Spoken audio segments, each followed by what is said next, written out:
Infidel. Both of these are very dangerous spinning weapon robots. Metroid, a longtime competitor. Oh my goodness, and Dennis shows me the spinning weapon is no more.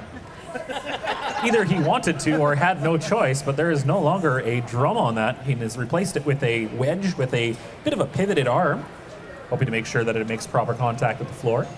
And we'll have to see what it can do against Iron Infidel's horizontal spinning bar-ish weapon.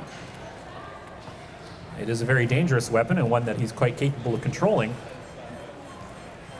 Although that might actually work out okay for him. Having the vertical versus horizontal spinners often ends up in somebody breaking something. But having the wedge on the front there might work well to redirect his weapon's opponent, causing him to contact the arena, the walls, or otherwise go flying.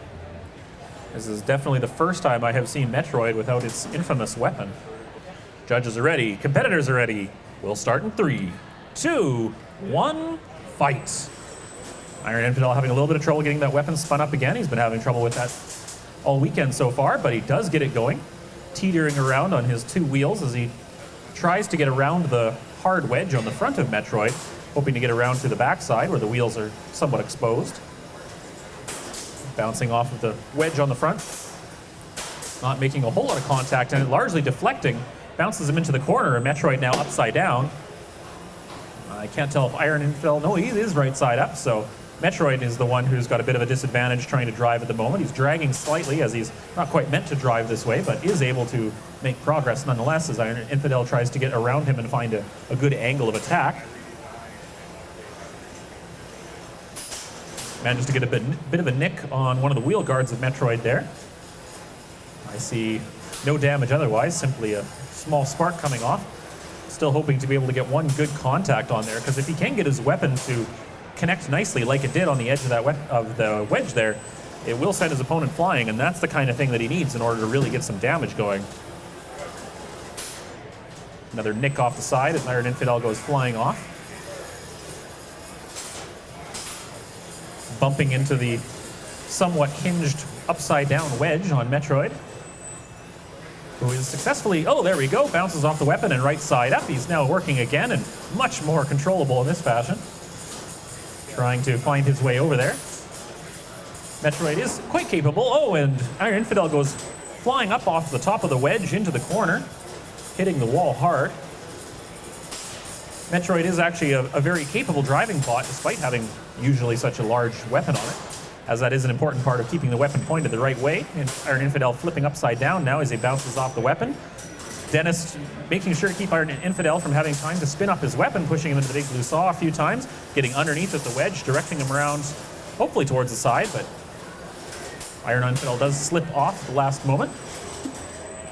Less than a minute to go, and Curtis having a little bit of trouble driving. There he goes.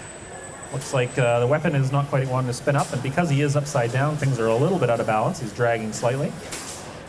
Oh, bending the wedge on the front of Metroid there. That weapon did finally catch properly. Iron Infidel hoping to come in and get a bit more damage on him. He's got 30 seconds left to do some serious hard hits there, and I see a bolt come out. Iron Infidel trying to get spun up, and his weapon is giving him some issues. He is able to move. He's got less than 20 seconds. There it goes. Oh, almost spun up, except for Metroid tapped it and stopped it. It is mostly functioning. 10 seconds.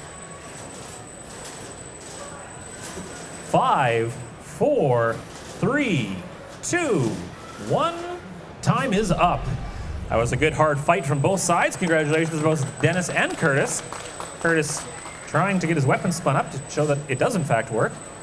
It seems to be having some issues with it twitching on him. Darn brushless motors. This will go to a judge's decision. They will have to decide based on damage, aggression, and control shown throughout the fight as to who is the victor. Until the end, there wasn't a whole lot of damage being shown there. There's a lot of bouncing and nicks coming off as Iron Infidel will go flying off the wedge, but it did finally manage to catch hold quite well and bend part of the wedge. Looks like it even managed to pop out one of the machine screws holding it down. Did seem to have a little bit of trouble with its weapon afterwards, but drive and everything was working just fine. It's a split decision, a tough call, but the win goes to Metroid. Congratulations, Dennis!